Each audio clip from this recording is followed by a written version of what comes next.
మేము కూడా ఖచ్చితంగా కార్యాచరణ చేస్తాం. ఈ దాడులతోటో ఈ బెదిరింపులతోనో ఈ హత్యాయత్నాలతోటో బీసీ ఉద్యమం ఆగిపోతుందని మీరు భ్రమపడితే నేను చెప్తా ఉన్నా, మీరు రాసి పెట్టుకోరి, రాబోయే 3 సంవత్సరాల్లో మిమ్మల్ని రాజకీయంగా పాతాళానికి తొక్కే బాధ్యత మాది. బీసీలము అణగారిన వర్గాలను ఈ రాష్ట్రంలో అధికారంలోకి రావడానికి మా ప్రయత్నంలో ఇసుమంతా కూడా తగ్గదు.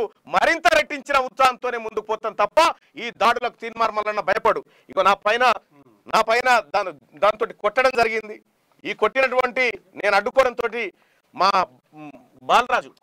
బాలకృష్ణ మా గన్మెను ఆయన వెపన్ లాక్కొని నా మీద కాల్పులు చేయడానికి ప్రయత్నం చేశారు.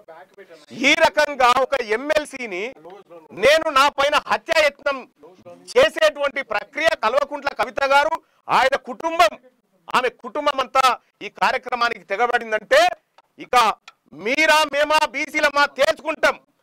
ఈ రాష్ట్రాన్ని 10 సంవత్సరాల పాటు దోచుకున్నటువంటి కల్వకుంట్ల కవిత కుటుంబమా, తెలంగాణ రాష్ట్రంలో ఉన్నటువంటి 2.5 కోట్ల బీసీ సమాజమా ఇక తేల్చుకుంటాం మేము.